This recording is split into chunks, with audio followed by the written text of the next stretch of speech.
Mari kita tingkatkan kualitas sumber daya manusia dengan stop putus sekolah. Halo teman-teman, kembali lagi bersama dengan Miss Ellie di mata pelajaran IPS fase D. Nah, kali ini kita akan melanjutkan materi IPS yaitu tentang kegiatan ekonomi. Untuk itu teman-teman, silahkan menyimak video ini sampai habis ya. Kita mulai dengan pengertian kegiatan ekonomi. Jadi kegiatan ekonomi adalah kegiatan yang dilakukan oleh manusia dalam rangka memenuhi kebutuhan hidupnya. Dalam rangka memenuhi kebutuhannya, kegiatan ekonomi ini dibagi menjadi 3 kegiatan. Yang pertama ada produksi, yang kedua ada distribusi, dan yang ketiga ada konsumsi. Dan kita akan jelaskan masing-masing dari kegiatan tersebut. Yang pertama ada produksi. Produksi merupakan kegiatan untuk menambah manfaat suatu barang atau menciptakan barang baru untuk memenuhi kebutuhan manusia. Nah, kita akan membahas tentang jenis-jenis produksi.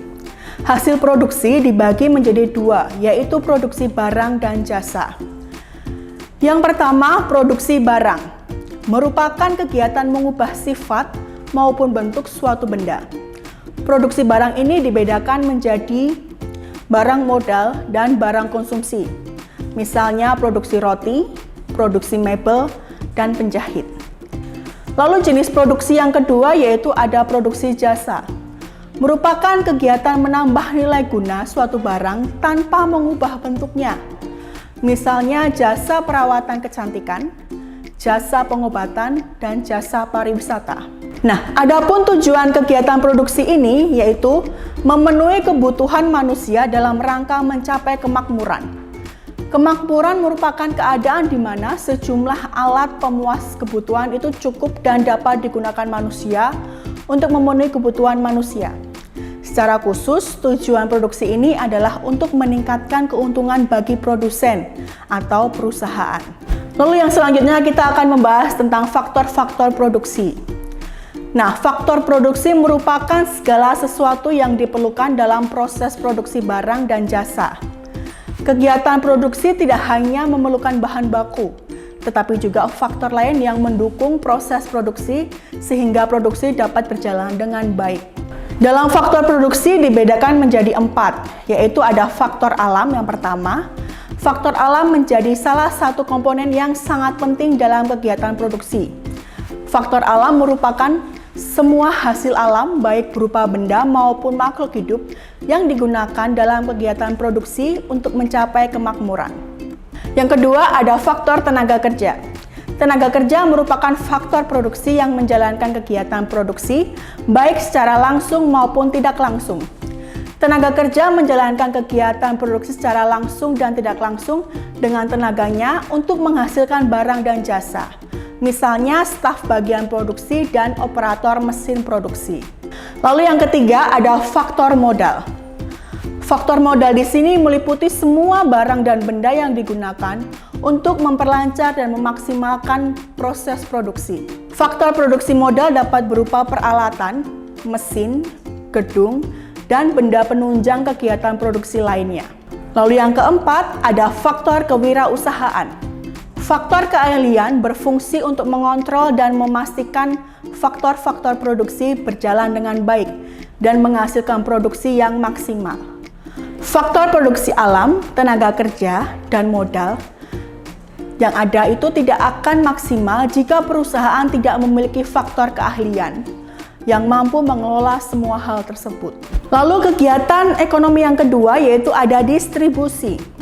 Distribusi merupakan kegiatan yang dilakukan untuk menyalurkan barang dari produsen ke konsumen. Kegiatan produksi tidak akan berguna jika hasil produksinya tidak didistribusikan kepada konsumen. Distribusi dapat dilakukan oleh perseorangan maupun lembaga distribusi, yaitu yang pertama sebagai agen penyalur hasil produksi dari produsen ke konsumen. Yang kedua, agar hasil produksi dapat dimanfaatkan oleh masyarakat secara maksimal. Yang ketiga, memenuhi kebutuhan barang dan jasa tertentu. Dan yang keempat, menjaga keberlangsungan produksi perusahaan. Nah, berdasarkan cara penyalurannya, distribusi dibedakan menjadi 3, yaitu distribusi langsung, distribusi semi langsung, dan distribusi tidak langsung. Distribusi langsung merupakan kegiatan distribusi yang dilaksanakan tanpa perantara antara produsen dan konsumen. Contohnya, perusahaan roti yang menjual rotinya secara langsung. Dan yang kedua contohnya, penjahit yang menyerahkan bajunya langsung ke konsumen. Lalu yang kedua yaitu ada distribusi semi langsung.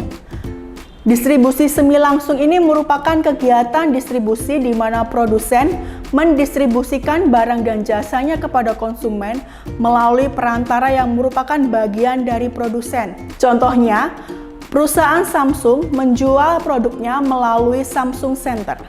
Lalu distribusi yang ketiga yaitu distribusi tidak langsung. Distribusi tidak langsung merupakan kegiatan distribusi di mana produsen mendistribusikan barang dan jasanya melalui perantara. Perantara tersebut dapat berupa agen, minimarket, pasar, dan pedagang kecil. Lalu kegiatan ekonomi yang ketiga yaitu ada konsumsi. Konsumsi merupakan kegiatan menghabiskan atau mengurangi manfaat suatu barang untuk memenuhi kebutuhannya. Manusia melakukan konsumsi untuk menjaga kelangsungan hidupnya. Secara umum, konsumsi itu bertujuan untuk memenuhi kebutuhan dan menjaga keberlangsungan manusia. Adapun tujuan dari konsumsi adalah yang pertama, mengurangi manfaat barang. Lalu yang kedua, ada menghabiskan manfaat suatu barang. Yang ketiga, menjaga status sosial di masyarakat dengan produk-produk kebutuhan tersier. Yang keempat, menjaga kesehatan tubuh dengan mengkonsumsi vitamin dan gizi seimbang. Yang kelima, memenuhi kebutuhan jasmani.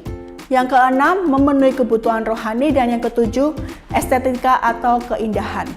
Nah, di dalam konsumsi itu ada beberapa hal yang mempengaruhi perbedaan konsumsi, yaitu ada faktor internal dan faktor eksternal. Adapun faktor internal yaitu faktor yang berasal dari dalam diri seseorang, meliputi motivasi, sikap, dan selera. Sedangkan faktor eksternal yaitu faktor yang berasal dari luar seseorang, yang meliputi pekerjaan, harga barang dan jasa, dan kebudayaan. Oke, itu tadi merupakan kegiatan ekonomi yang ada di sekitar kita.